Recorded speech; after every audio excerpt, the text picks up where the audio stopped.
वचन कहता है कि अपना मुंह पूरा पूरा खोलो, मैं उसे भर दूंगा।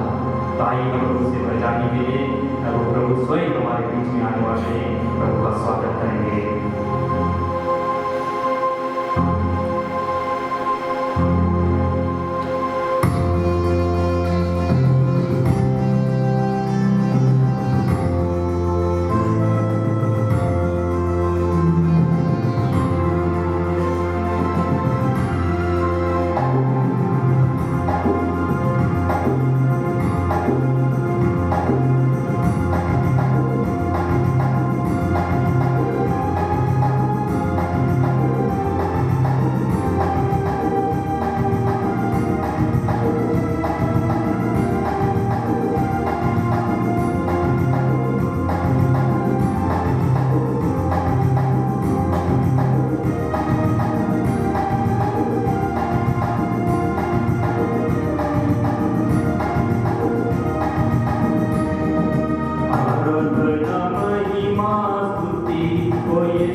प्रभु के जेरा तमु तमारी आई ना कोख मा बढ़ता था मैं तमु बढ़ता देखा अने जेरा तमु बढ़ता देखा मन करूं असल लाग्यो जो प्रभु आपको के હું તમને અનંત કાલ જુગે સુખની ધરુની તમો લાડ કરતો આવ્યો તમો પ્યાર કરતો આવ્યો એવો સ્વાલ પ્રભુ આપણ વસમાને વાળા ભાઈ બહેનો उस प्रभु की ओर हम नजर लगाएं जो कहता है तुम मेरी दृष्टि में मूल्यवान हो महत्व रखते हो मैं तुम्हें प्रेम करता मैं तुम्हें प्यार करता हूँ मैं तुम्हें अनंत काल से प्रेम करते आ रहा हूँ वही प्रभु जो हमारे जीवन में कार्य करना चाहता है वह प्रभु जो कहता है मैंने तुम्हारे आंसू को देखा है वही प्रभु जो हमें जानता है जो हमें पहचानता है हमारे बीच में उस प्रभु की ओर दृष्टि लगा के आए भाई बहनों आज और कल का दिन हमारे जीवन में नवीनीकरण का दिन है उस प्रभु को समर्पित करें प्रभु को समर्पित करें प्रभु से कृपा मांगे प्रभु से कहे प्रभु तो वचन के द्वारा स्तुति आराधना के द्वारा हमारे जीवन में कार्य कीजिए आइए इस प्रभु को समर्पित करें समर्पित कीजिए प्यारे भाई बहनों प्रभु के लिए सब कुछ संभव है बस अपने आप को मजबूत बना के रखिए आपने अपने काम का बना के रखो प्रभु का भरोसा रखो प्रभु को सब कुछ संभव है जो प्रभु अब्राहम ने 99 वर्ष उम्र में यदि संतान आने सके ये प्रभु आपन प्रभु के कार्य कर सके हमारा प्रभु वह प्रभु है जिसने लाल समुद्र में एक छड़ी मारने से रास्ता तैयार कर दिया हमारा प्रभु है जिसने मूसा से कहा चट्टान पर डंडा मारिए मूसा ने डंडा मारा और वहां से जल पानी निकला तो प्रभु है आइए प्रभु को समर्पित करें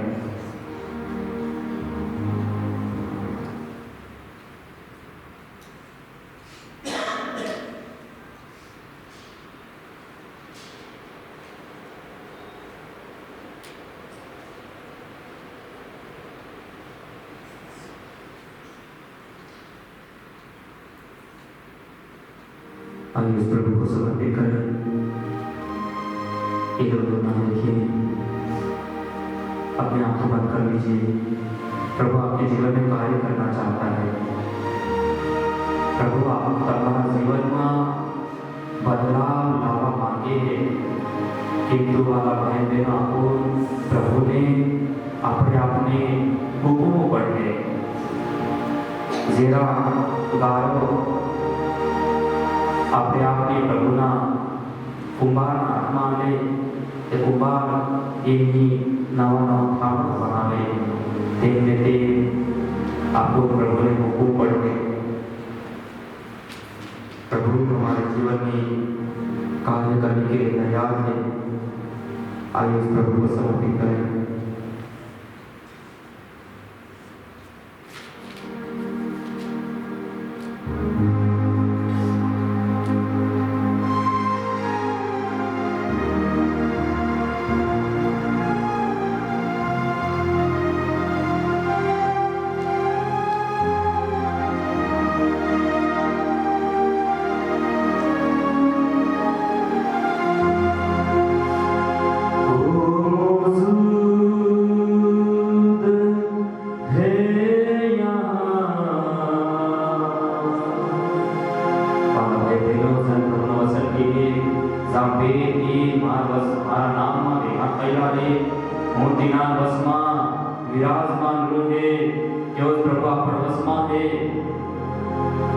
बच्चे लोग अपने ध्यान प्रभु की ओर लगाइए प्रभु आपको प्यार करता है अपना परिवार का एक एक मन का नाम लीजिए प्रभु ने हुको तमारो ध्यान हमारे में मत लगाओ प्रभु में लगाइए प्रभु में लगाओ कि प्रभु आपके जीवन में परिवर्तन ला सकता है हम केवल माध्यम पे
उसकी महिमा करो, बंधन टूट जाएंगे। मेरा यीशु मौजूद है यहाँ। उसकी महिमा करो, टूट जाएंगे। मेरा यीशु मेरा यीशु मौजूद है यहाँ। उसकी महिमा करो, उसकी महिमा करो, टूट जाएंगे। टूट जाएंगे। मेरा यीशु मेरा यीशु मौजूद है यहाँ। मौजूद है यहाँ। उसकी महिमा करो, उसकी महिमा करो, टूट सारे जाएंगे। बंधन टूट जाएंगे। मेरा यीशु मेरा यीशु मौजूद है यहाँ। मौजूद है यहाँ। Hallelujah, hallelujah, hallelujah, hallelujah, hallelujah, hallelujah. मुंह खोल कर बोले हालेलुया, हालेलुया, हालेलुया। पिता की स्तुति हो, पिता को धन्यवाद। प्रभु यीशु की स्तुति हो, प्रभु यीशु को धन्यवाद। Hallelujah, hallelujah, hallelujah. पवित्र आत्मा की स्तुति हो, पवित्र आत्मा को धन्यवाद। Hallelujah, hallelujah, hallelujah. मेरी आत्मा प्रभु को धन्य कहो, मेरी आत्मा प्रभु को धन्य कहो। मेरे अंतरतम उसके पवित्र नाम की स्तुति करो। Hallelujah, hallelujah, hallelujah. मेरी आत्मा प्रभु को धन्य कहो और उसका एक भी वरदान कभी नहीं भुलाओ। Hallelujah, hallelujah, hallelujah. वह तेरे सभी अपराध क्षमा करता और तेरी सारी दुर्बलताएं दूर करता है। Hallelujah, hallelujah, hallelujah. हे प्रभु यीशु, हम तेरी आराधना करते, स्तुति करते और महिमा गाते हैं। हे प्रभु यीशु, आज का यह दिन, आज का यह समय हम तेरे पवित्र हाथों में सौंप देते हैं। तू अपना आत्मा भेज दे, अपने आत्मा के द्वारा हमारी अगुवाई कर।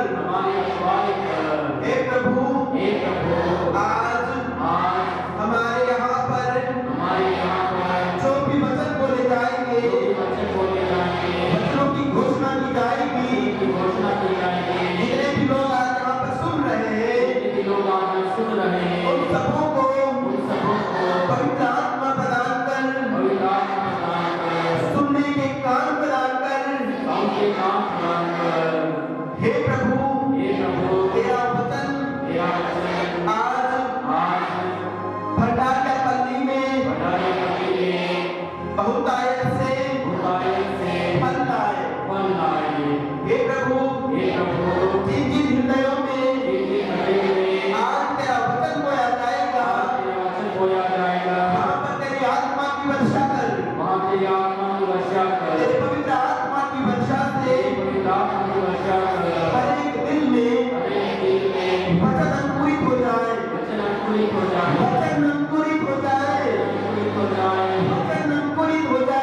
उनकी आराधना करेंगे, उनके वचनों को दिल से सुनेंगे। आज वो यहाँ से बदल भी जाएगा। एक बार फिर से हम गाएंगे, उसकी महिमा करो बंधन टूट जाएंगे, मेरा यीशु मौजूद है यहाँ। उसकी महिमा बंधन टूट जाएंगे, मेरा यीशु मौजूद है यहाँ। पाप के बंधन टूटेंगे, बीमारियों के बंधन टूटेंगे, सब प्रकार की बुरी आदतों के बंधन टूटेंगे, कर्जे के बंधन टूटेंगे। विश्वास करो, यीशु मौजूद है यहाँ, यीशु मौजूद है यहाँ। उसकी महिमा करो बंधन टूट जाएंगे, मेरा यीशु मौजूद है यहाँ। उसकी महिमा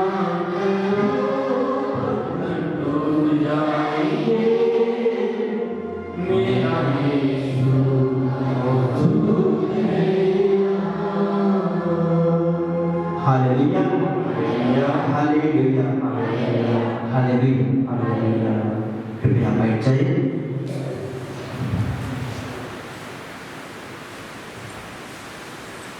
आदरणीय पालित पुरोहित फादर अरविंद, सभी सिस्टरगण, आदरणीय फादर रफाएल और प्यारे भाइयों और बहनों, हम चालीसे के समय में हैं। आप लोगों को याद होगा जब हमने इस पवित्र चालीसा काल की शुरुआत की थी, पवित्र रात बुधवार के दिन हमने वचन पढ़ा था नबी आमोस के ग्रंथ से। नबी आमोस का ग्रंथ, उसका अध्याय 2 का वचन 12। नबी आमोस का ग्रंथ अध्याय 2 के वचन 12 में हमने सुना था कि प्रभु ने हम सबका आह्वान किया था, प्रभु ने हम सबको अपने पास बुलाया था।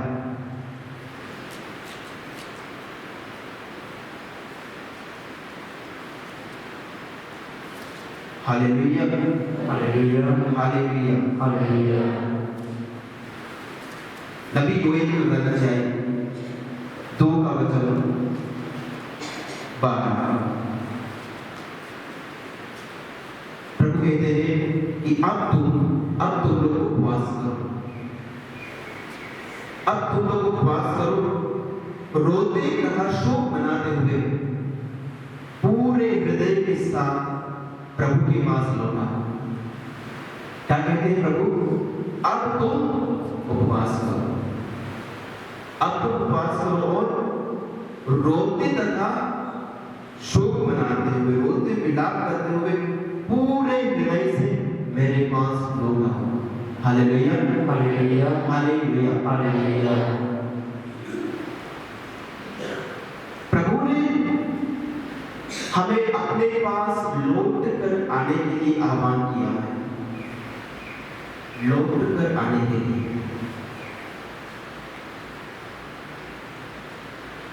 यदि प्रभु ने हमें लौटने के लिए कहा है तो सवाल होता है कि हम कहां से लौटे और कहां जाएं।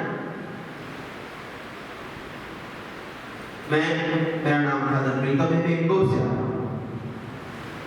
कल मैं लौट कर वापस जाऊंगा। कहां जाऊंगा? कहां जाऊंगा? इंदौर, क्योंकि मैं इंदौर से आया हूं। मेरा अपॉइंटमेंट, मेरी ड्यूटी इंदौर में है। Hallelujah, hallelujah. तो जब मेरी ड्यूटी इंदौर में है, मुझे वहां होना चाहिए और मैं आज यहाँ हूं, मुझे लौट के वापस वहां जाना पड़ेगा। प्रभु हमें बुला रहे हैं, लौट के आने के लिए कह रहे हैं। कहां जाना है? कोई बताएगा? लौट के कहां जाना है? प्रभु लौटने के लिए बोल गए या फिर ये पूछे कि हम कहाँ हैं?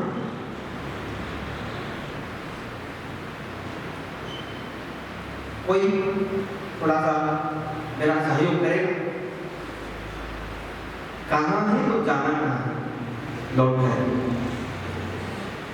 कोई भी प्रभु के पास, तो आज प्रभु के पास चले जाए। कौन कौन तैयार है प्रभु के पास जाने के लिए? प्रभु के पास बहुत कम, प्रभु के पास। Hallelujah hallelujah. तो फादर लोग पाप स्वीकार के लिए बैठे हैं, तो जो भी जिनको लगता है अभी से पाप स्वीकार के जाना चाहते हैं जा सकते हैं, ताकि बाद में वहाँ ज़्यादा भीड़ हो, हम समय में पाप स्वीकार कर सकें। वहाँ बीच में आने में बैठे प्रभु के पास जाना है, ऐसा आप लोगों ने जवाब दिया सही।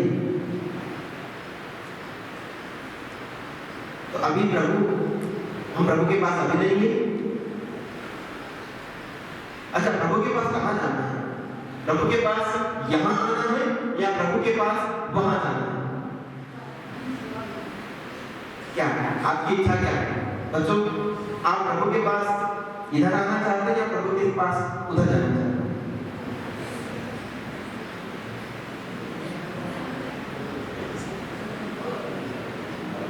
दोनों ये बोलिए बोलिए। प्रभु के पास ऊपर कौन जाना था? मैं भी चाहता हूँ। क्यों नहीं चाहिए? मेरे भाई और बहनों, प्रभु ने मनुष्य की सृष्टि की। प्रभु ने पूरी दुनिया बनाई, पूरा संसार बनाया, और इस संसार में कितने दिन में प्रभु ने संसार को बनाया? 4 5 6 7 छठवें दिन में किसको बनाया था? मुझे, आपको, है ना? हमारे पूर्वजों को। क्या नाम था उनका? आदम और हव्वा को बनाया। अपनी पूरी सृष्टि में मनुष्य को ईश्वर ने सबसे सर्वोत्तम बनाया। यहाँ के जितनी भी सृष्टि चीजें हैं, जानवर, पेड़ पौधे, नदी, नाले, पहाड़, पर्वत, समुद्र, ये सब सुंदर है, लेकिन सबसे सुंदर कौन है? मनुष्य। वचन में लिखा है प्रतिवृत्त अध्याय 1 के वचन 26 और 27 में, ईश्वर ने मनुष्य को अपने प्रतिरूप बनाया। कैसा बनाया? अपने प्रतिरूप बनाया। तो आप और मैं कैसे हैं? ईश्वर के जैसे। किसके जैसे हैं बच्चों? ईश्वर के जैसे।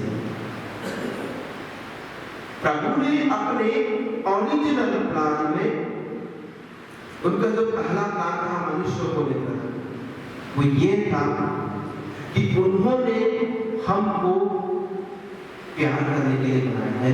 प्रभु चाहते थे कि वो हमसे प्यार करते रहे,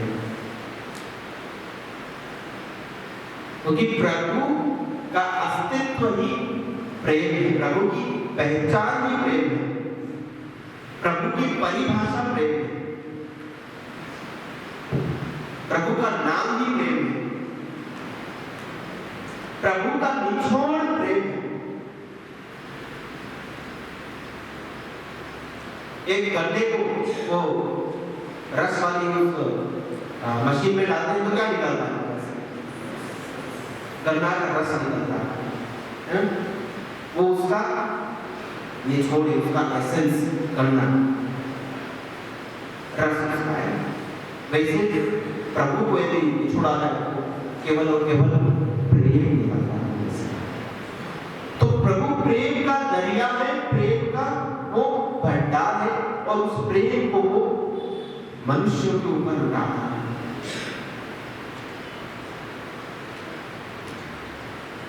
यिर्मयाह का ग्रंथ अध्याय 31 का वचन 3 कहता है कि प्रभु ने हमें अनंत प्रेम से प्रेम किया। कितने प्रेम से? अनंत प्रेम से। उसका प्रेम हमारे लिए अनंत, कोई सीमा नहीं।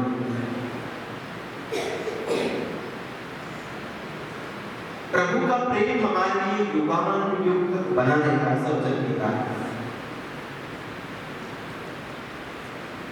जब कोई किसी को प्यार करता है, मान लो माता पिता अपने बच्चे को बहुत ज्ञान और प्यार करते हैं, वो क्या चाहेंगे उस बच्चे से? कि वो बच्चा उनके साथ ही है।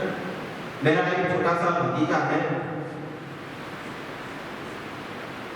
जब वो स्कूल जाने लायक हुआ तो मैंने मेरी भाभी और परिवार वालों से कहा कि इसको हम इंदौर में इंग्लिश मीडियम स्कूल में भर्ती कर देते हैं, तो वहाँ पर वो पागला में हॉस्टल की सुविधा भी है और अच्छे से पढ़ेगा। सारी सुविधाएं वहाँ पर, खर्चा भी नहीं आएगा, फीस भी ज़्यादा नहीं है। उनकी मम्मी ने मना कर दिया। मम्मी ने मना कर दिया। क्यों मना किया? क्या वो बच्चे को पढ़ाना नहीं चाहती इसलिए? तो हाँ, वो उनका लाडला है, वो उनको छोड़ना नहीं चाहती। कोई भी हो, किसी को बहुत ज्यादा प्यार करते तो यही चाहेंगे कि वो उनके पास है। दूर भी है तो मिलने के लिए जाएंगे, राइट? मिलने के लिए जाएंगे। प्यार का इजहार जब हम भौतिक रूप से करीब होते हैं अच्छे से होता है। परमपिता ईश्वर ने मनुष्य की सृष्टि की, उन्हें अदन वाटिका में रखा और उन्होंने ये चाहा कि वे उनकी उपस्थिति में उनके साथ हमेशा हमेशा के लिए रहे। ये था ईश्वर का पहला काम मनुष्य को लेकर। क्या काम था? कि मनुष्य ईश्वर के साथ रहे। क्या था? मनुष्य ईश्वर के साथ रहे, या दूसरे शब्दों में कहें तो प्रभु मनुष्य के साथ रहना चाहते थे। लेकिन जब पाप होता है, जब आदम और हवा पाप करते हैं, वे ईश्वर के साथ रहने के अपने उस अधिकार को खो देते हैं। Hallelujah, hallelujah. प्रभु मनुष्यों के प्रेम के प्रति इतना समर्पित था। क्यों का वचन कहता है, पद जी में पहले जी पद होता है, अदर है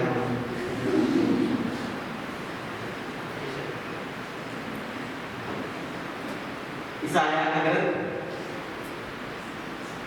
नबी ईसाया का ग्रंथ अध्याय 49 इसका वचन 15 वर्ष होगा। Hallelujah, hallelujah, hallelujah. 50 15 16। क्या स्त्री अपना दूध मुहा बच्चा पिला सकती है? प्रभु कहते हैं क्या स्त्री, क्या एक माता अपना दूध बच्चा जिसको दूध पिला रही है उसको क्या वो भुला सकती है? क्या वह अपनी गोद के पुत्र पर तरस नहीं खाएगी? क्या वो अपने गोद के पुत्र पर तरस नहीं खाएगी? यदि वह भुला भी दे, यदि वो भुला भी दे तो भी मैं तुम्हें कभी नहीं भुलाऊंगा, कभी नहीं भुलाऊंगा। मैंने तुम्हें अपनी हथेली पर अंकित किया है। Hallelujah, hallelujah, hallelujah, hallelujah, hallelujah. मेरे भाइयों और बहनों, प्रभु हमसे किस हद तक प्रेम करते हैं? उनका प्रेम कैसा है? उनका प्रेम ऐसा है, वो बताते हैं कि मां से भी बढ़कर उनका प्रेम। मैंने जैसे मेरी भाभी के बारे में कहा कि वो अपने उस बच्चे को छोड़ना नहीं चाहती। कभी कोई ऐसी मां है जो अपने बच्चे को छोड़ भी दे? ऐसी माएं भी हैं। प्रभु कहते हैं मैं तुम्हें कभी नहीं छोड़ूंगा। शब्दों पे गौर कीजिए, कभी नहीं छोड़ूंगा। जब मैं पाप करूंगा प्रभु मुझे छोड़ देंगे? मैं बहुत बड़ा अपराध कर दूं, बाद में मैं हत्यारा बन जाऊं, प्रभु मुझे छोड़ देंगे? प्रभु ने कहा है कभी नहीं छोड़ूंगा। मैं भले ही पापी हूं, आप भले ही कितने भी गंदे काम करो, प्रभु ने कहा है मैं तुम्हें कभी नहीं छोड़ूंगा। प्रभु अपनी तरफ से हमें नहीं छोड़ते, नहीं त्यागते। उनका प्रेम हमेशा हमारे लिए बराबर बराबर बना रहता है। परंतु प्यारे भाइयों और बहनों, प्रभु ने कहा है कि उन्होंने वो हमसे इतना प्रेम करते हैं कि हम सबका चेहरा उन्होंने अपनी हथेली पर अपनी हथेली पर अर्पित किया, अपने हाथों पर, प्रभु के हाथ पर हम सबका व्यक्तिगत रूप से इंडिविजुअल चेहरा अंकित किया। प्रभु ने हमारी फोटो कहाँ चिपका रखी है? अपनी हथेली पर। ये उनके प्रेम का जो प्रेम की गहराई है, उनके प्रेम की जो ऊंचाई है, चौड़ाई और लंबाई उसको दिखाना। चेहरा किसी का अपनी हथेली पर अंकित करना, यानी बार बार प्रभु मेरे चेहरे को, आपके चेहरे को देखना चाहते हैं। वो चाहते हैं कि वो जिनसे प्रेम करते हैं उनके चेहरे को वो बार-बार देखते रहें और अनुभव करते, एहसास करते रहें कि मेरा बेटा, मेरी बेटी मेरे पास है।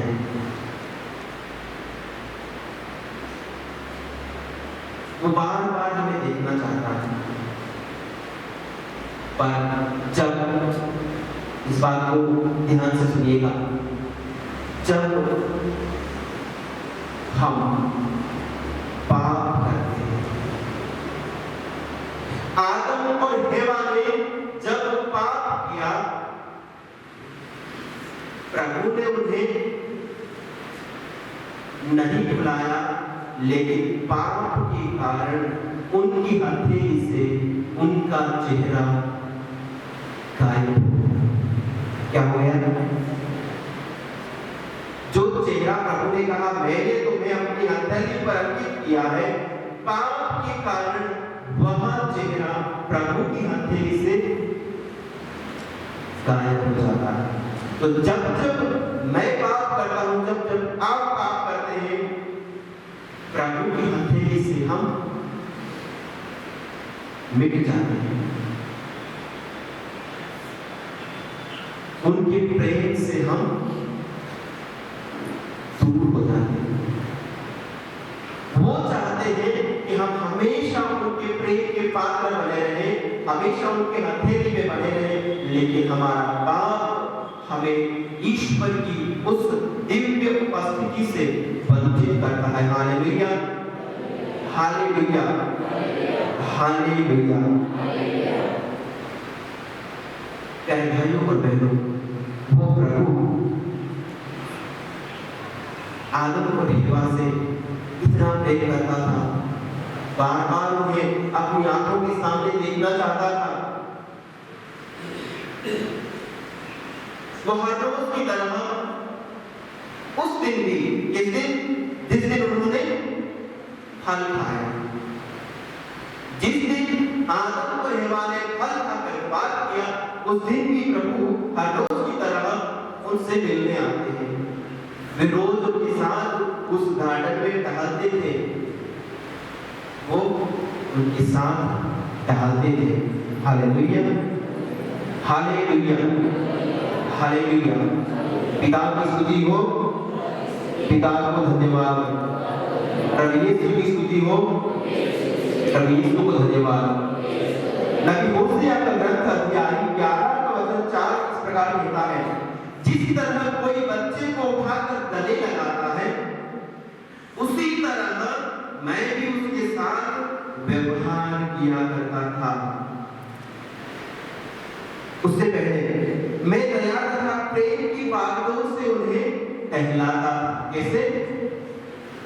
दया और प्रेम की बागडोर से मैं उन्हें टहलाता था। प्रभु कहते हैं आदम और हवा को मैं प्रेम से टहलाता था। जैसे कोई छोटे बच्चों को उनकी उंगली पकड़ के टहलाता है ना? आपने बड़ों को देखा होगा ना, बच्चों को उंगली पकड़ के चलाकर घुमाते। जैसे प्रभु आदम और हवा को टहलाता था, वचन कहता है। पर प्यारे भाइयों और बहनों, जिस दिन पाप हुआ, जिस दिन अपराध हुआ, जिस दिन आदम और हवा ने ईश्वर की आज्ञा को भंग किया,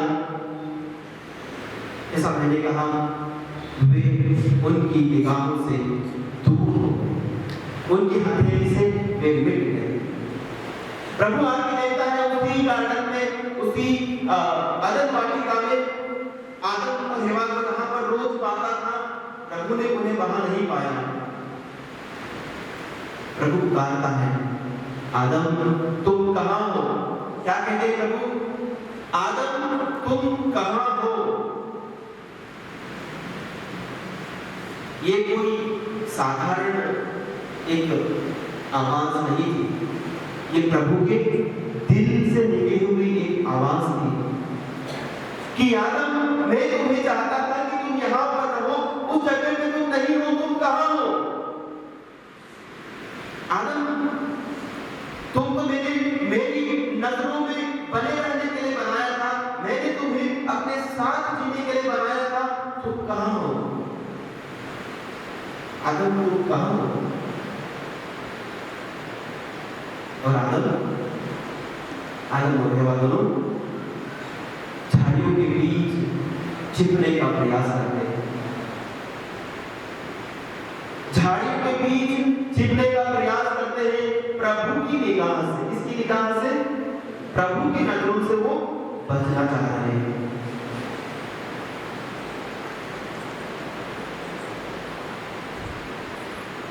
प्रभु की निगाहें किसी को भी कहीं से भी खोज लेती है। भजन संहिता 139 में भजनकार प्रभु की निगाहों के बारे में कहते हैं कि प्रभु तूने मुझे जान लिया है, मैं तेरी निगाह से बचकर कहां जाऊं? Hallelujah, hallelujah.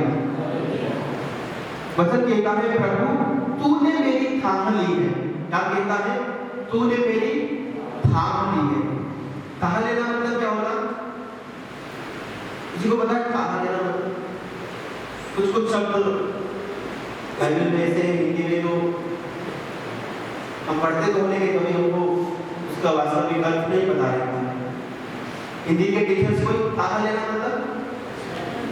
हाँ बोलिए बोलिए, सही है, सब सारे आपके सही है। सिस्टर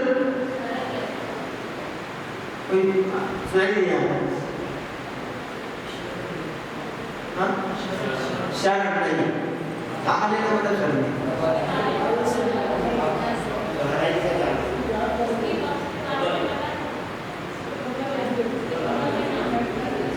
थाम लेना मतलब पानी, आपने नदी तालाब वगैरह में पानी देखा है? और पानी जब आपको मान लो तैरना नहीं आता या आप देखना चाहते हैं कितना गहरा है, आप मछली लेके आओगे, ओके कितने उनको है देखो देखो, ओके हाँ देखो, ओके बड़े बड़े पानी आएंगे, बड़े का दो, ओके केवल तक आगे बढ़े, बड़े का दिन फिर देखे छाते तक पानी आएंगे। तो इस प्रकार से नापने को बोलते हैं थामा लेना, है ना? नापना, पता करना कितनी गहराई है, कितने उनको है। तंता आपने सुना था जैसे में पानी मिले तंता तो पानी बाते देखी लेने में के भाई कितने उनको है नहीं था तो फिर मरी थी। तो वचन कहता है, वचनकार कहता है प्रभु तूने मेरी थाम ली है, यानी तूने मुझे अंदर से पूरा देख लिया है कि मुझ में कितनी गहराई है। कि मुझ में तेरे प्रति कितना प्रेम है, मैं वास्तव में कितना पवित्र हूँ, मेरे विचार कितने अच्छे हैं, मेरा व्यवहार कितना अच्छा है।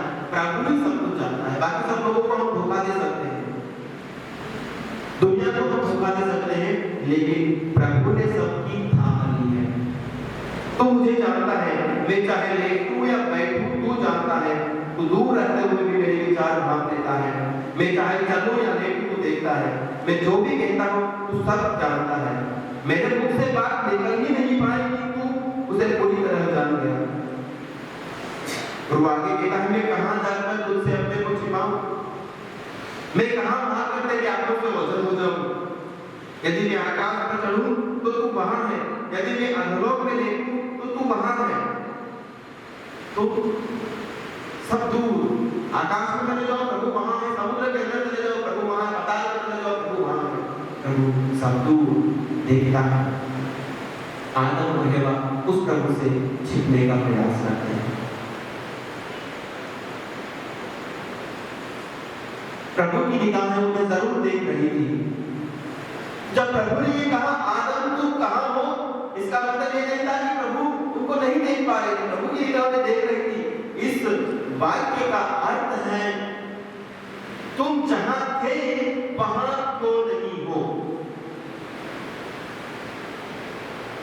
तुमको मैंने जहां रहने के लिए, जिस परिस्थिति में रहने के लिए बनाया था, तुम वहां उस परिस्थिति में क्यों नहीं हो।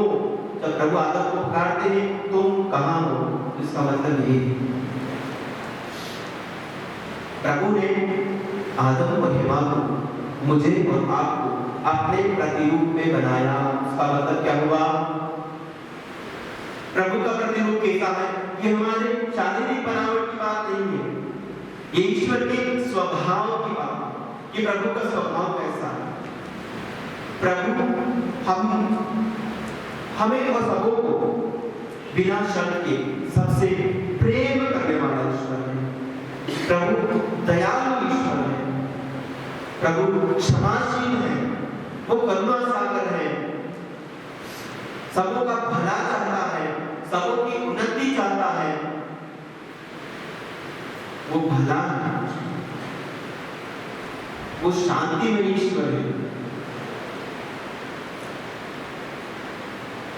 प्रभु हमेशा स्वस्थ रहता है, प्रभु कभी बीमार नहीं पड़ते।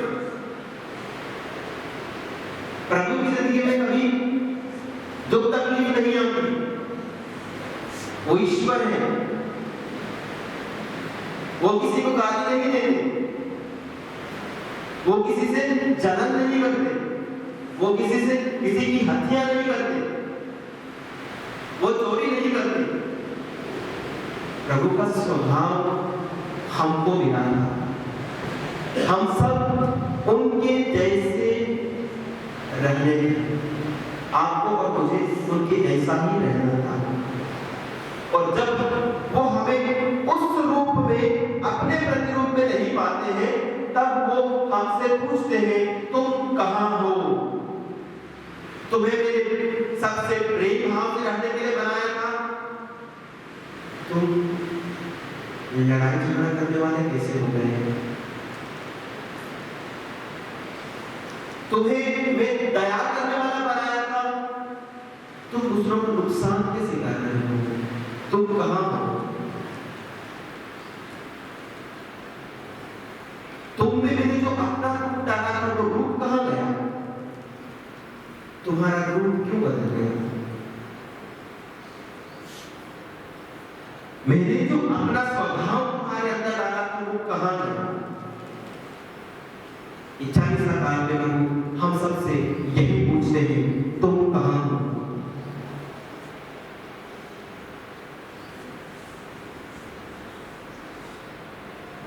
नबी ईसाया के ग्रंथ के अध्याय 5 में एक सुंदर गीत कहो या एक कविता में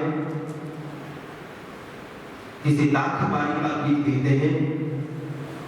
प्रभु इस्राएल से कहते हैं, मैं अपने मित्र की दाखबारी के विषय में अपने मित्र को एक गीत सुनाऊंगा। बच्चे लोग ध्यान से सुनना, ये गीत है लेकिन मैं गा नहीं पढ़ रहा हूं।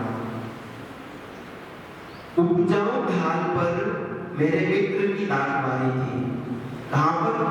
उपजाऊ ढाल पर, यानी एक उपजाऊ जमीन पर, बहुत अच्छी उपजाऊ जमीन थी।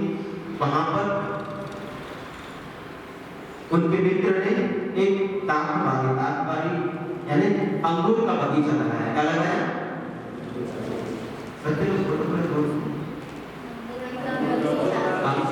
आप लोगों ने अंगूर देंगे? अंगूर का पौधा देखा? नहीं देखा? कितनों ने अंगूर का पौधा देखा? बहुत कम लोगों ने देखा है। अंगूर का पौधा आम के पेड़ जैसा होता है ना?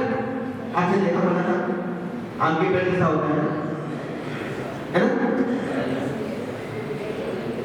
ये सुनो,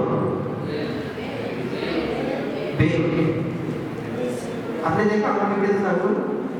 आइनो ने आम के पेड़ जैसा अंगूर की बेल होती है। तो इसमें अंगूर, देखो ये इजराइल की बात हो रही है, तो अपने यहाँ पर जैसे गेहूं, चने, मक्का वगैरह लगाते हैं तो वहाँ पर अंगूर की खेती है, अंगूर, जैतून, ये सब लगते हैं वहाँ। उसने अंगूर की ये दागबारी लगाई। उसने क्या क्या किया देखो, उसने इसकी जमीन खुरवाई, इसके पत्थर निकाले और इसमें बढ़िया दाग लगवा दिया। तो खेत अच्छे से तैयार किया, खाद डाला, पत्थर निकाले और अच्छे से वहां पर क्या लगाए? दागबारी लगाए, अंगूर लगाए। उसने इसके बीच में मीनार बनवाई और उसमें कोल्हू भी खुदवाया। कोल्हू क्या होता है? कोल्हू एक दूसरा कठिन शब्द है कोल्हू, जिसको हम उपयोग में नहीं लाते हैं। कोल्हू का पेड़ एक मुहावरा है ना, कोल्हू का पेड़ होना। कोल्हू क्या होता है? घाड़ी घाड़ी घाड़ी सुना है? घाड़ी करते थे पहले तेल निकालने के लिए, घाड़ी है ना? हाँ, तो ये उसी को बोलते हैं। तो घाड़ी घाड़ी का उसको कोल्हू बोलते हैं। तो तेल निकालने के लिए पहले चक्कियां नहीं थी तो घाड़ी करवाया। वैसे ही अंगूर को भी पिसने के लिए तो उसने वहां पर एक कोल्हू भी खुदवाया, ताकि भविष्य में जब फल लगेंगे तो उसमें वो अंगूर को उसमें पीसेंगे और उसका रस निकालेंगे। रस निकाल के क्या करेंगे? जूस की दुकान पे बेचेंगे, डॉक्टर्स बनाएंगे, है ना? डॉक्टर बनाएंगे और फिर बाद में बस पिएंगे, बेचेंगे दूसरों को। अपने इधर दारू बनती है, वहां पर डॉक्टर्स बनती है।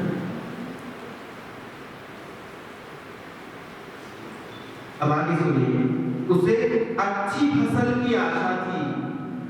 उसे अच्छी फसल की आशा, क्योंकि उसने उस दागबारी के लिए जो कुछ भी चाहिए था अच्छे फल उत्पन्न करने के लिए सब कुछ किया। खेत उपजाऊ खेत चुना,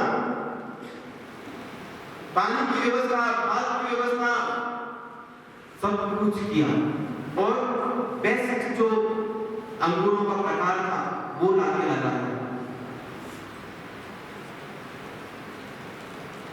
लेकिन आगे वो कहते हैं किंतु उसे खट्टे अंगूर मिले। कैसे अंगूर मिले? आप लोग बाजार में जब अंगूर खरीदने जाते हो तो खट्टे अंगूर खरीद के लाना पसंद करोगे? पहले जाके वहां से एक तोड़ के खाते देखते ना, मिठाई के लिए पूछते थे, इधर दूसरे घर में खा के देते थे। अपन एक टेस्ट करते ना, नहीं करते। अब तो इसे वो पैसा देने का चाहता तो ये खड़े खड़े ठीक लोग कंजूस रहते हैं ना, थोड़ा ज्यादा नहीं देते तो क्या भाव दिया नहीं, थोड़ा ये ठीक नहीं है। फिर उसका करते करते कि वो तोलेगा तब तक पैसे निकालेगा तो चार हाथ खाई देते हैं। मीठे सबको पसंद है मीठे। अगर खट्टे अंगूर तो कहाँ मिलेंगे, है ना? खट्टे अंगूर कोई दुकान वाला लेके बैठा बोलेगा ये तो खट्टे दूसरों के पास है, मीठे अंगूर की भली हुई। अब ये कहानी प्रभु किसको सुना रहे हैं? इजराइलियों को। और ये अंगूर कौन है? आगे पढ़ेंगे वचन। हालेलुया। थोड़ा तुरंत जवाब देना चाहिए। Hallelujah, hallelujah, hallelujah. आगे वचन कहता है, यरूशलेम के निवासियों, यूदा की प्रजा, अब तुम मेरा तथा मेरी दाखबारी का न्याय करो। कौन सी ऐसी बात थी जो मैं अपनी दाखबारी के लिए कर सकता था और जिसे मैंने उनके लिए नहीं किया? मुझे अच्छी फसल की आशा थी, उसने खट्टे अंगूर क्यों पैदा किए? अंगूर, ये दाखबारी कौन है? ये इस्राएल के लोग थे, प्रभु की जो लोग की प्रजा है। और आज ये अंगूर मैं और आप हैं। प्रभु ने हमें सबसे उपजाऊ भूमि में लगाया है। प्रभु ने हमारे लिए जो कुछ भी होना था सब किया कि एक अच्छे क्रिश्चियन, एक अच्छे कैथोलिक, एक अच्छे ईसाई के रूप में कि मैं मीठे फल उत्पन्न करूं। कैसे फल? मीठे फल। प्रभु ने मुझे मीठे फल पैदा करने के लिए बनाया था, क्योंकि मैंने कहा मीठे फल की कीमत होती है, खट्टे फलों की कीमत नहीं होती। खट्टे अंगूर से शायद दारू बनाई जा सकती होगी, लेकिन लोग उसे पसंद नहीं करते। मीठे अंगूर कीमती होते हैं। तो प्रभु ने आपको और मुझे मीठे अंगूर बनने के लिए अपनी दाखबारी में रोका। Hallelujah, hallelujah, hallelujah. प्यारे भाइयों और बहनों, नबी यशायाह का ग्रंथ अध्याय 43 उसका वचन 6 कहता है, 4 कहता है कि तुम मेरी दृष्टि में मूल्यवान हो। प्रभु क्या कह रहे हैं? तुम मेरी दृष्टि में मूल्यवान हो। मूल्य किस कौन सा अंगूर का होता है?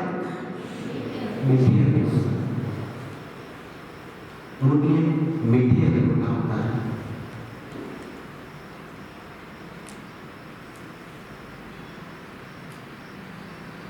ये दाखबारी का जो मालिक था यानी ईश्वर, जब खट्टे अंगूर मिले उसे बहुत दुख हुआ,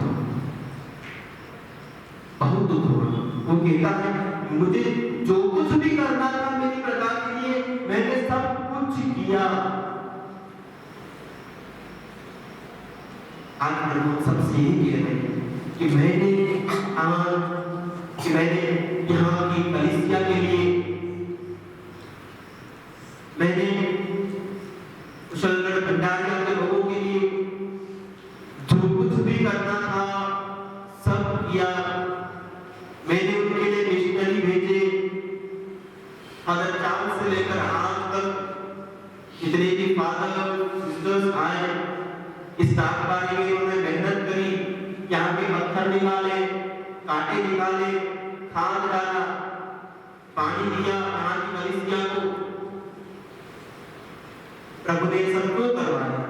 कि अच्छे फल मिले, उसे अच्छे फल की उम्मीद थी, मुझे अच्छी फसल की आशा थी।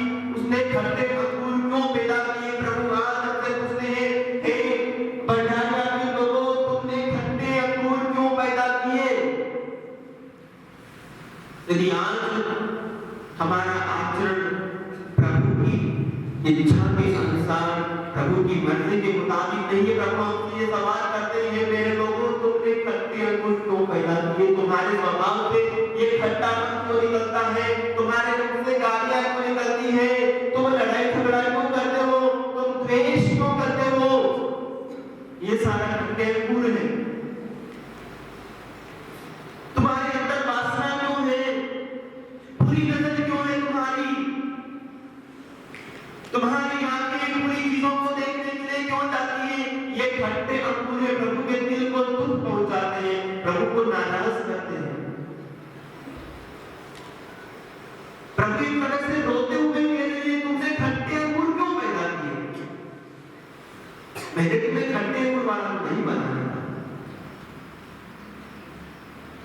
हम सब फल उत्पन्न करने के लिए बनाए गए हैं और बुलाए गए हैं। गलातियों को लिखे पत्र अध्याय 5 के वचन 22 में संत पौलुस हमें बताते हैं कि ये जो फल उत्पन्न करने के लिए हम बनाए गए हैं वो फल क्या है, किस प्रकार के फल हमें हमारे जीवन में उत्पन्न करना है। 2 प्रकार के फलों के बारे में हमें बताया गया है। एक तो खट्टे अंगूर वाले फल है, वो क्या है? गलातियों को लिखा पत्र अध्याय 5 के वचन 19, शरीर के कुकर्म प्रत्यक्ष अर्थात व्यभिचार, अशुद्धता, लंपटता, मूर्ति पूजा, जादू टोना, बैर, फूट, ईर्ष्या, क्रोध, स्वार्थ, मनमुटाव, दलबंदी, द्वेष, मतवालापन, रंगरेलियां और इस प्रकार की सारी बुरी बातें, कई प्रकार की और बुरी बातें जो एक तरह से क्या है? खट्टे अंगूर हैं। प्रभु चाहते हैं कि मीठे अंगूर हमारे जीवन से उत्पन्न हो, और वो क्या है? परंतु आत्मा का फल है प्रेम, आनंद, शांति, सहनशीलता, मिलनसारी, दयालुता, ईमानदारी, सौम्यता और संयम। Hallelujah, hallelujah, hallelujah.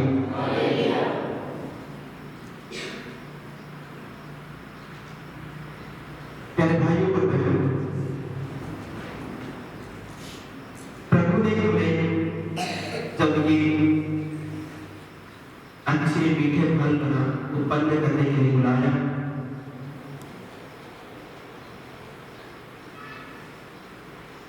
हमारा पाप का स्वभाव प्रभु के दिल को दुखित करता है, उन्हें नाराज करता है, वे दुखित हो जाते हैं। जब प्रभु ने हमें जैसा बनाया, जिस स्वरूप में बनाया, वैसे नहीं दिखते।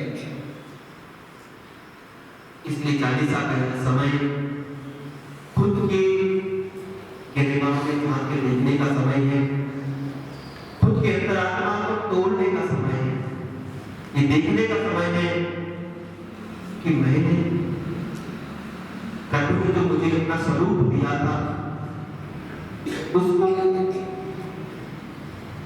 बरकरार रखा है। क्या मैं प्रभु जैसा हूं? मेरी बातों में क्या मैं प्रभु जैसा हूं? मेरे विचारों में क्या मैं प्रभु जैसा हूं? मेरे व्यवहार में क्या मैं प्रभु जैसा हूं? दूसरों के साथ बातचीत करने में, व्यवहार करने में क्या मैं प्रभु जैसा हूं?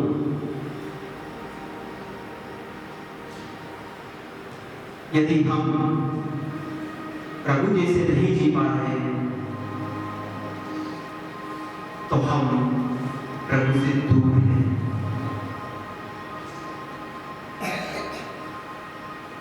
हमने अपने चुनाव से, अपने ही चॉइस के द्वारा खुद को ईश्वर से अलग किया है।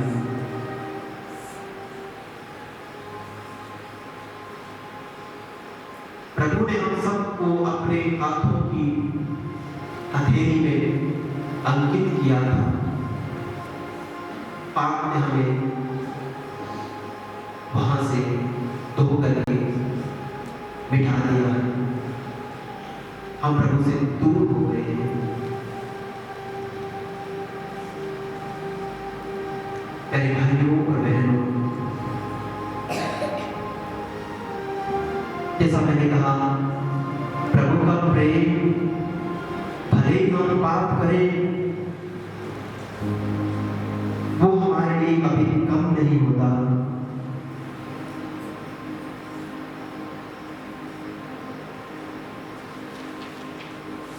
प्रभु सदैव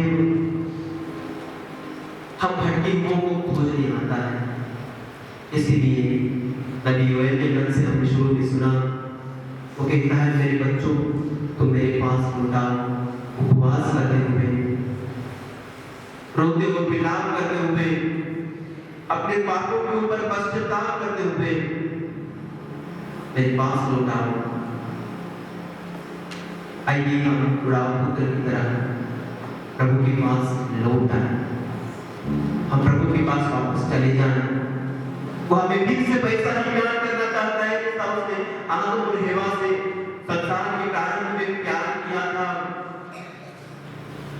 वो हमारा हाथ पकड़ के हमको फिर से टहलाना चाहता है, उनकी दिव्य उपस्थिति में वो हमें बुलाता है।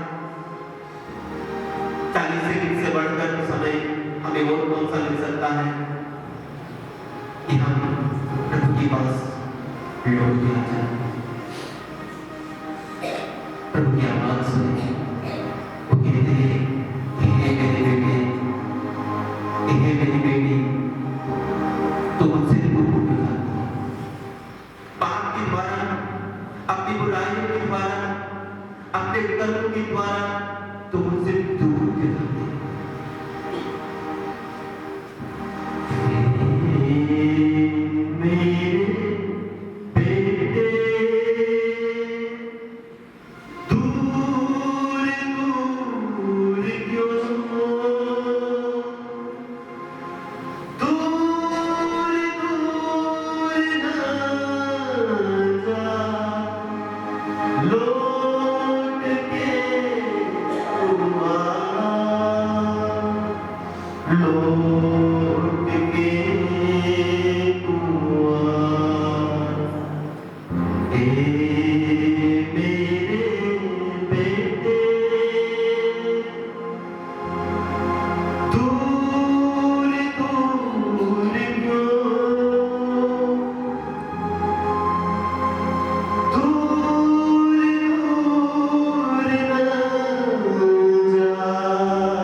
देता है तुम्हारे पाप सिंदूर की तरह लाल के हो, वे हिम की तरह उज्जवल हो जाएंगे, वे गिरगिट की तरह मटमैले के हो, वे ऊन की तरह श्वेत हो जाएंगे।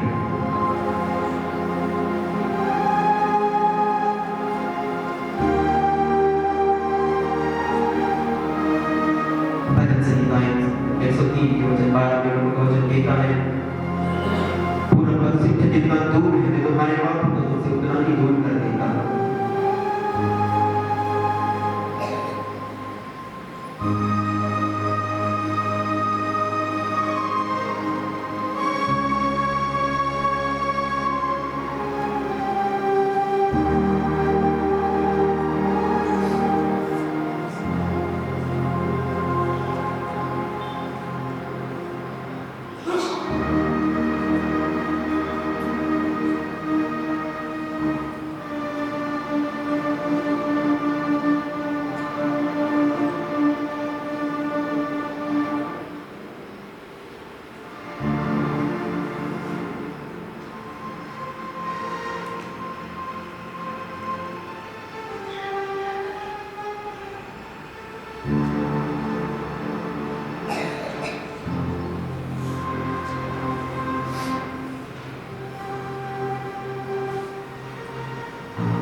यीशु नाम के सिवा और कोई नाम नहीं दिया गया है जिसके द्वारा हमें मुक्ति मिल सकती है।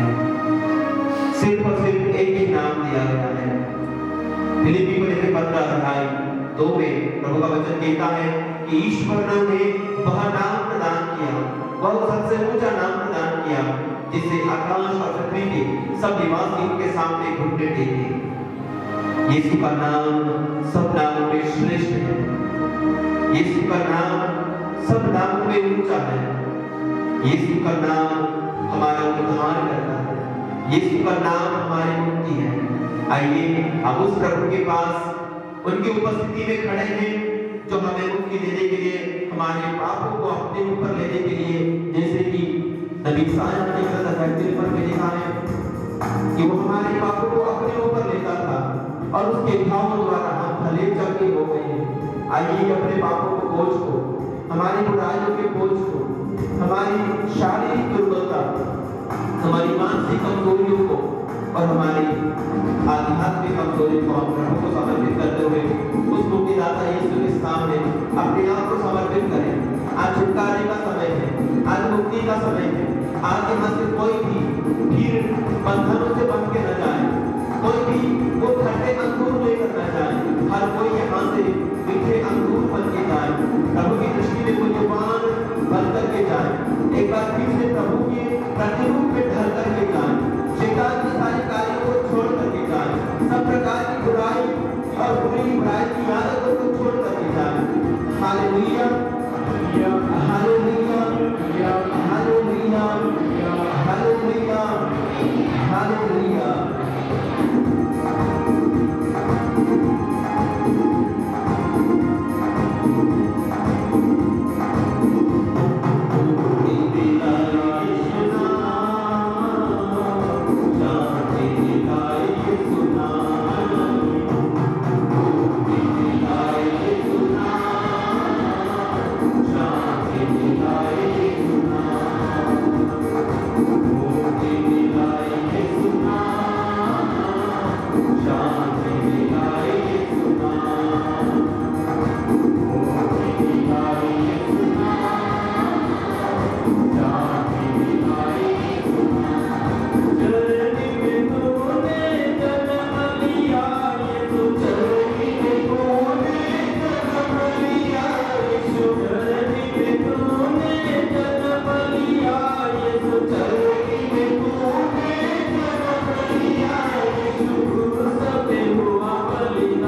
अपने दोनों हाथों को प्रभु की ओर खोले। मुक्ति देने वाले यीशु मसीह हमारे सामने इस पवित्र संस्कार में उपस्थित है। बंधनों को तोड़ने वाले यीशु हम सबके सामने हाजिर है। ये वही प्रभु है जिनका स्पर्श करने से 12 साल से रक्तस्राव से पीड़ित स्त्री चंगी हो गई। उसने कहा, यदि मैं उनके कपड़े का पल्ला भर छूऊंगी तो मैं चंगी हो जाऊंगी। ये वही प्रभु है जिन्होंने 4 दिन से मरे हुए लाजर को आदेश दिया, लाजर बाहर निकला, और 4 दिन का वह मुर्दा कब्र से बाहर निकल आता है। Hallelujah, hallelujah, hallelujah, hallelujah.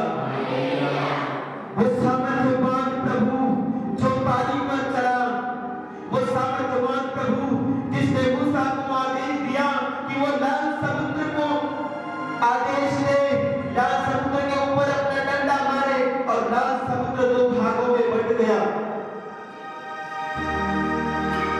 ये वही प्रभु है जब आंधी और तूफान आया, शिष्य घबरा गए और प्रभु ने आंधी को तूफान को डांटा, कहा शांत हो जा, और तूफान शांत हो गया।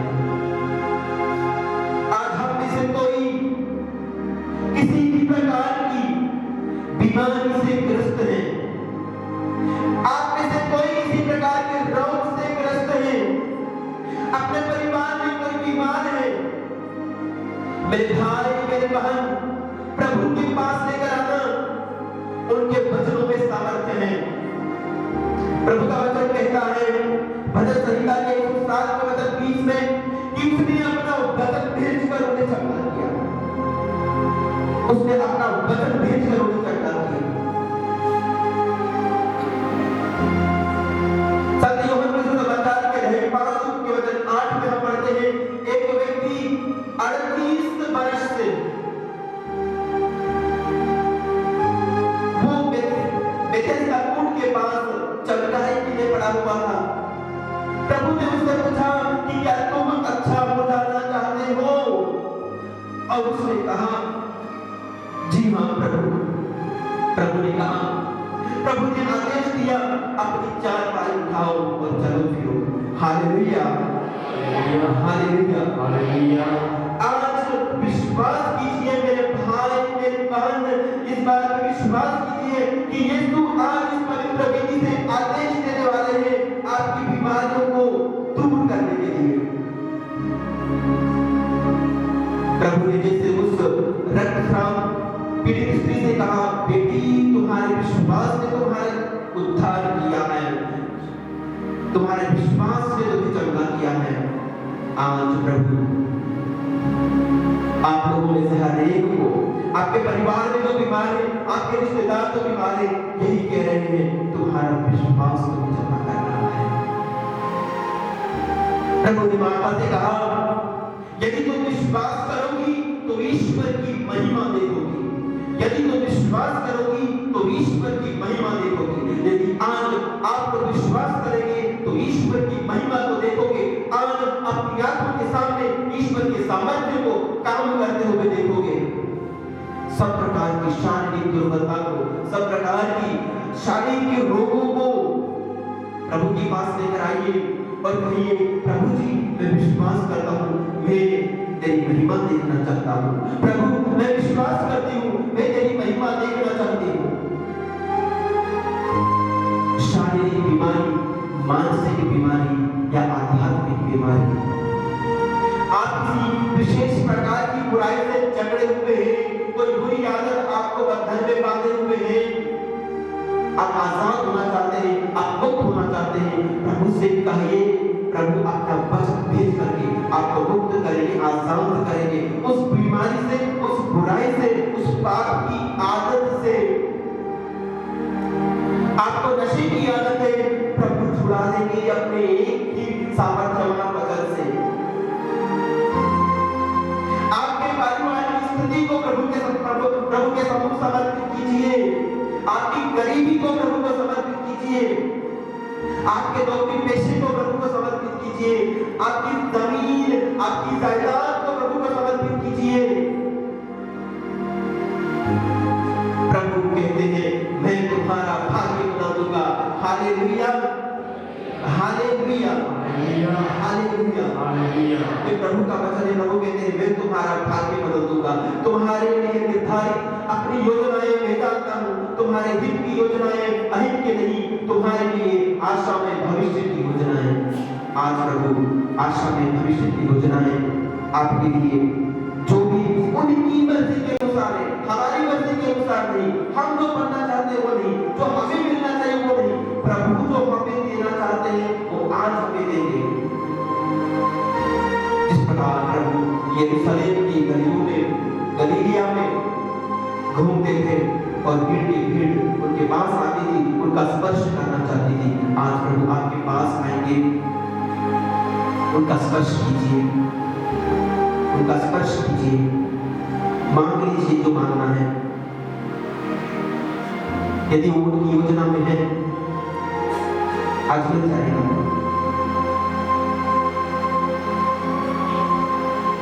अपने शारीरिक जीवन के लिए, अपने भौतिक जीवन के लिए, पारिवारिक जीवन के लिए जो मांगना है उसे तो जरूर मांगना, लेकिन सबसे महत्वपूर्ण बात, सबसे पहले मांगना जब प्रभु आपके पास आएंगे, कहना, प्रभु मुझे उद्धार चाहिए, प्रभु मुझे मुक्ति चाहिए, इस सांसारिकता से मुझे मुक्ति चाहिए, संसार की बुराइयों से मुझे मुक्ति चाहिए, मुझे पवित्रता चाहिए, मुझे फिर से तेरा बेटा, तेरी बेटी बनना है। मैं तेरा बेटा कहलाने लायक न हूँ, मैं लौट के आया हूँ, मुझे फिर से उड़ान पुत्र के समान गले लगा लीजिए। प्रभु कहते हैं, तुम सबसे पहले ईश्वर के राज्य और उसकी धार्मिकता की खोज में लगे रहो, बाकी सब चीजें तुम्हें योग ही मिल जाएगी। सबसे पहले ईश्वर के राज्य को मांगना। मेरे भाइयों, मेरे बहनों, मेरे बच्चों, आज प्रभु से स्वर्ग का राज्य, ईश्वर का राज्य और उसकी धार्मिकता मांगना।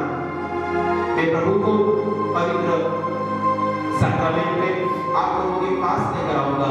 आप प्रभु का स्पर्श करके प्रभु की आशीष लीजिएगा।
आपको बीच में जब मैं वहाँ आता हूँ, आप इधर आइए, प्रभु का स्पर्श घुटने टेकना प्रभु के सामने और प्रभु का स्पर्श करके वापस अपने स्थान पे जाना।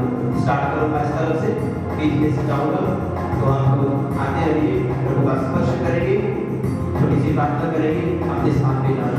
सबसे पहले लोग से कहना, प्रभु मुझे तेरा बेटा फिर से बना, मुझे धार्मिकता प्रदान कर, मुझे स्वर्ग के राज्य के नायक बना। फिर जो भी आपकी व्यक्तिगत आवश्यकता है प्रार्थनाएं प्रभु के सामने रखना। प्रभु का स्पर्श करने के लिए तरसना, उस स्त्री की तरह जिसने 12 बरस तक बीमारी में फंसी रही और ये कहा कि प्रभु का स्पर्श किया कि मेरे को छूने से चंगी हो जाऊंगी। आप ये विश्वास करना कि प्रभु को छूने से आपकी सारी दुर्बलताएं, आपकी सारी कमजोरियां, आपकी बीमारियां, आपकी अशुद्धताएं दूर हो जाएंगी।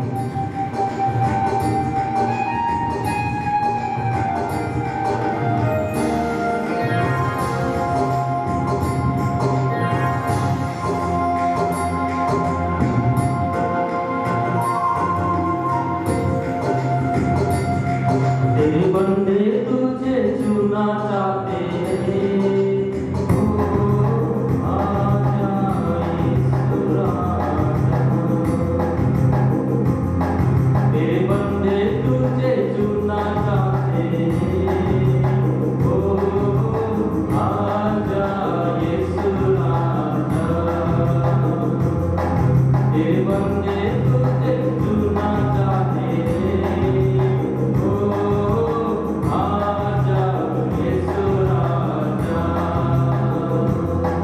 तेरे बंदे तुझे चुना चाहते हैं, आजा यीशु राजा। तेरे छूने से शक्ति मिलती है, तेरे छूने से शक्ति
हमें सभी की दया होगी।